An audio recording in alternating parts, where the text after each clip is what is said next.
India ভাবতেছে যে বেগম খালেদা জিয়া এবং তারেক জিয়াকে যদি মাইনাস করা যায় বিএনপি থেকে, তাহলে হয়তো বিএনপিকে তারা কন্ট্রোল করতে পারবে। বছরের পর বছর জেল খাটেছে, ডান্ডা বেরি পড়েছে, ফাঁসি ছেলে থেকেছে, তারপরে একজন নেতা বিএনপির বিরুদ্ধে যায় নাই।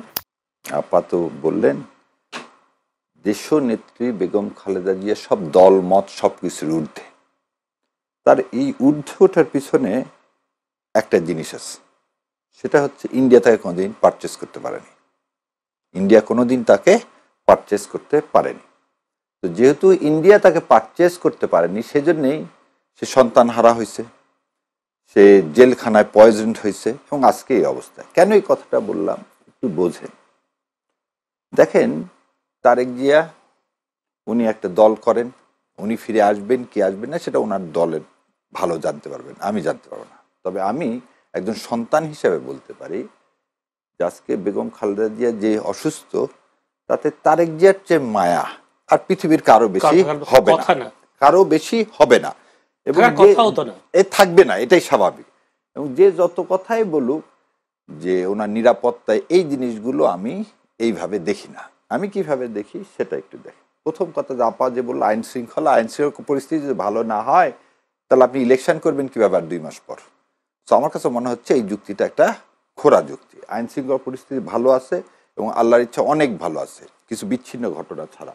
আর এই বিচ্ছিন্ন ঘটনাটাও এটা আমি বয়ান, যাতে এই যে বলতেছে মব কালচার, আসলে তো I D not C any mob বলে যাতে ইলেকশনটাকে বাধাগ্রস্ত করা। আমার এটা একদম একান্তই ব্যক্তিগত মতামত, আবার বলে দিচ্ছি একান্তই ব্যক্তিগত মতামত। বিএনপিতে হয়তোবা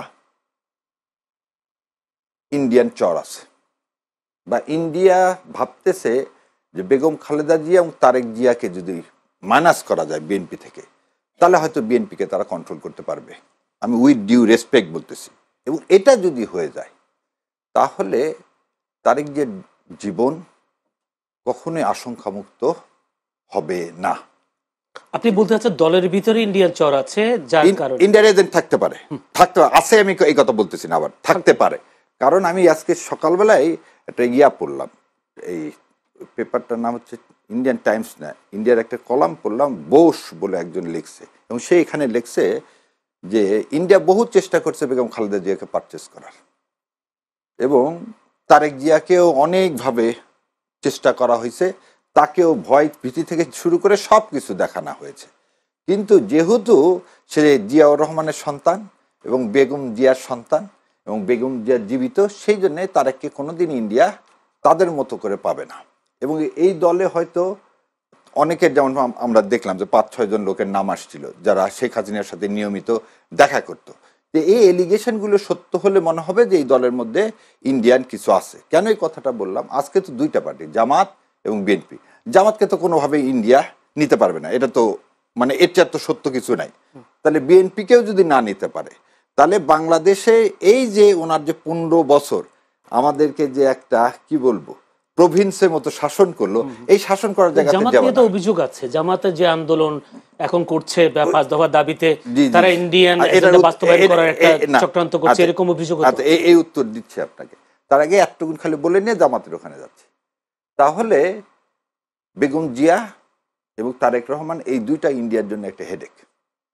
এবং এই জন্যই দেখেন আর একটা জিনিস, আজকে কিন্তু প্রজ্ঞাপন হয়ে ওনাকে এসএসএফ এর সিকিউরিটি দেওয়া হচ্ছে।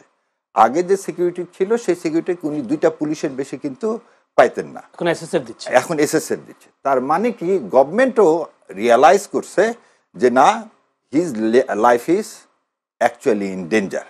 এবং আপনি আর একটা জিনিস দেখবেন, আজকে কিন্তু ডিওএইচএস একটা বাড়িতে রেড দেওয়া হয়েছে, যেখানে অনেক কিছু হার্ড ডিস্ক পাওয়া গেছে, এবং বলা হচ্ছিল ওখানে রয়ের একটা কোনো কাজ চলতেছিল, যেটা আমাদের ইন্টারনাল মানে নিরাপত্তা জানতে পেরে ওরা ওখান থেকে লোকজন চলে গেছে, কিন্তু হার্ড ডিস্ক সব ক্র্যাক করে রেখে গেছে।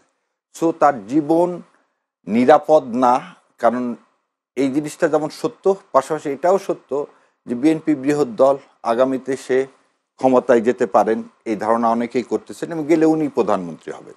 তাহলে ওনাকে যদি হাত করতে না পারে ইন্ডিয়া, তাহলে তো বাংলাদেশ যেভাবে আজকে নতুন সূর্যোদয় হয়েছে নতুন সনদের উপরে, সেই জায়গায় চলে যাবে। সো এতটুকুনি হচ্ছে আমার তারেক জিয়া সম্পর্কে অবজারভেশন। আপনি যেটা বললেন জামাতে ইসলাম সম্পর্কে, দেখেন জামাতে ইসলাম 2011 সাল থেকে জামাতের যত নেতাকে ফাঁসি দেওয়া হয়েছে, এবং একটা গল্প শুনে আপনাকে, গল্পটা আমি পরে শুনি, আমি একটু প্রশ্নটা, কারণ আমার কাছে সময় খুবই কম, প্রশ্ন অনেক।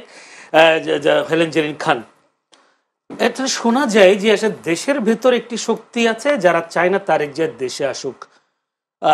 আপনিও কি তাই মনে করেন না? যেহেতু বেহেশতা শাহরিয়ার বলছেন আপনার দলের মধ্যে ইন্ডিয়ান চর থাকতে পারে, এরকম একটি কথা অভিযোগটা তুলেছেন আপনি তো কেন্দ্রীয় নেতা এমপি ছিলেন। বেহেশতা সাহেবের কথার উত্তরে আমি এটাই বলবো যে এই ধরনের কোনো কিছু বিএনপিতে নাই। কারণ বিএনপি দীর্ঘ 17 বছর, দেখেন আর কত পরীক্ষা দিবে দলের নেতা কর্মীরা, 17 বছর কত না চেষ্টা করেছে।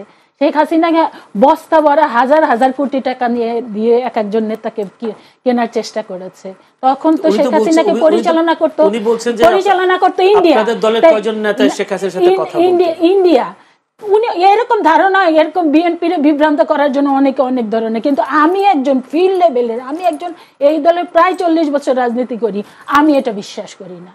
কারণ আমি আমার নিজের চোখে দেখা কত হাজার কোটি টাকা দিয়ে এক একজন বছরের পর বছর জেল খাটেছে, ডান্ডা বেরি পড়েছে, ফাঁসি ছেলে থেকেছে, তারপরে একজন নেতা বিএনপির বিরুদ্ধে যায় নাই। আর এর চাইতে বড় পরীক্ষা কি বিএনপির হতে পারে, কোনো দলের হতে পারে? এই ধরনের প্রশ্ন। তবে হ্যাঁ, এই যে এই চরের কথা বললেন, বিএনপিতে নাই কিন্তু এই দেশে আছে। এখন আমরা এটা বুঝি, এটা ধরেন এখন পৃথিবী হলো গ্লোবাল ভিলেজ। আপনারা জানেন যে এখন একটা দেশ আর একটা দেশকে ডমিনেট করতে চায়, একটা দেশ আর একটা দেশের ব্যবসা বাণিজ্য নিতে চায়। এবং অতীত দিনে তো আমরা দেখেছি এখানে একটা পুতুল সরকার করে, যারা 2014, 2018, 2024-এর এই যে বিনা ভোটে কিংবা আমিডামি ভোটে কিংবা 18 সালের রাত দিনের ভোটটাতে, এটা তো সহযোগিতা ইন্ডিয়াই করেছে। তো তারা তো এখনো তৎপর আছে, এটা তো অস্বীকার করার কিছু নেই। সে কারণে আমি বলবো যে তারা যেহেতু এখনো তৎপর আছে, এখনো আওয়ামী ফ্যাসিস্টরা চলে গিয়েছে কিন্তু তাদের পেতার তারা তো বাংলাদেশে রয়ে গিয়েছে। তো এখনো কিন্তু তারা এখনো প্রশাসনে কিন্তু তারা তো বলতবিয়েতে আছে। এখন তারা আবার পুনরায় তারা বলতবিতে আসতে পারে, তারা পুনরায় তাদের ক্ষমতা ফিরে পেতে পারে। তো সেই ধরনের তো অ্যাক্টিভিটিস এখনো বিদ্যমান, যেটা আমরা চেয়েছিলাম যে এই অন্তর্বর্তীকালীন সরকারটা এখান থেকে কম দিন তো হলো না, বাংলাদেশটাকে মুক্ত করতে পারবে, কিন্তু তারা তো সেটা করতে পারেনি। তারা তো অনেক যারা র বলেন, যারা গুপ্তচর বলেন, তারা যে সেই ষড়যন্ত্রে পা দিয়েছে কিনা, কিন্তু সেই ষড়যন্ত্র থেকে এখনো বাংলাদেশ মুক্ত হতে পারে না।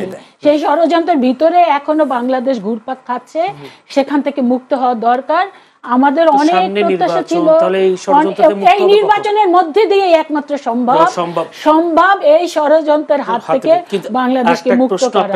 BNP vice chairman Ahmed Azam Khan কালকে বলেছেন বেগম খালেদা জিয়া খুবই ডিপ কন্ডিশনে চলে গেছে, অর্থাৎ তিনি ভেন্টিলেশনে চলে গেছেন, এই কথাও ধরতে পারেন, এভাবে তিনি বলেছেন। এর পরপরই দেখলাম বিএনপি মিডিয়া সেল থেকে বলা হচ্ছে বেগম খালেদা জিয়া সম্পর্কে বিবৃতি বা উপস্থাপন করার কোনো অধিকার কারণেই কেবল ডাক্তার জাহিদ হোসেন বক্তব্যটা দিতে পারবে। এখানে আমার প্রশ্নটা হলো, বিএনপি নেতাদের মধ্যে চেইন অফ কমান্ড কি ভেঙে যাচ্ছে কি? না, মোটেই না, চেইন অফ কমান্ড ভেঙে যায় না। এটা একটা ধরেন প্রাথমিকভাবে ওইভাবে সিদ্ধান্ত নেয় এক একজনে, কারণ প্রত্যেকেই আমরা কিন্তু আবেগপ্রবণ, প্রত্যেকেই আমরা চরমভাবে আতঙ্কিত, ব্যথিত, এবং আমরা সবাই আমাদের সবার তো দেশ মানে কি বলবো, বাংলাদেশের দেশনেত্রী বেগম খালেদা জিয়া এখন সব দল মত মানুষের ঊর্ধ্বে একজন নেতা হয়ে গিয়েছেন। কিন্তু আমরা তো তারপর আমরা বলবো যে আমরা ওনার সন্তানের মতো, পলিটিক্যাল সন্তান আর কি। সেই কারণে আমাদের এক এক নেতা যখন যাচ্ছে আবেগপ্রবণ হয়ে এক এক ধরনের দিচ্ছে। তবে আমি যেটা দেখেছি, এবং এটাই যে একদম নির্ধারণ করে দেওয়া হয়েছে, এটা ঠিক করেছেন। কারণ কি এক একজন এক এক দৃষ্টিকোণ থেকেও তো দেখা, যেহেতু যেমন আমিও বেশ কয়েকবার গিয়েছি, আমার কিছু কাছে কিন্তু আমি যতদূর তথ্য আছে আমার কাছে ভেন্টিলেশনে ম্যাডাম যান নাই, ম্যাডাম শুধু আইসিইউতে আছেন, কখনো কখনো সেন্স আসে, কখনো এই ধরনের আর কি, যেটা আমাদের ডাক্তার জাহিদ ভাই যেটা বলেছেন। এবং হ্যাঁ, জাহিদ ভাই তো আর দীর্ঘদিন যাবৎ ম্যাডামের মানে টেক কেয়ার করছেন, ম্যাডামের কাছে থাকছেন, সেই কারণেই বলা হয়েছে যে ব্রিফিং একমাত্র ডাক্তার জাহিদ করবেন, আর পল্টন অফিস থেকে আমাদের সিনিয়র যুগ্ম মহাসচিব রিজভী আহমেদ করবেন, তাহলে এই ধরেন এই যে মানে একটু ভিন্ন ভিন্ন মানে বক্তব্য যাতে না আসতে পারে। কারণ কি এই বক্তব্য হয়তো সময় খুব কম। ডাক্তার জাহিদ হোসেন আজকে ভীষণ কেঁদেছেন ব্রিফিং দেওয়ার জন্য। দেশের মানুষ মনে করেছে অন্য কোনো সমস্যা, মানে বিএনপি চেয়ারপারসন বেগম খালেদার অবস্থা বেশি খারাপ কিনা, অনেকে এটার ধারণা। এটা দেখেন, আমরা তো সব সত্যি কথা, ম্যাডাম আইসিইউতে থাকবেন, ম্যাডাম হাসপাতালে থাকবেন, এটা তো আমরা চিন্তা করতে চাই না, এটা আমরা এই না। আর জাহিদ ভাই তো একদম কাছাকাছি থেকে পরিচর্যা করছেন, স্বাভাবিক কারণে জাহিদ ভাই, আমি তো কথা বলতে গেলে আমার কান্না পেয়ে যায়।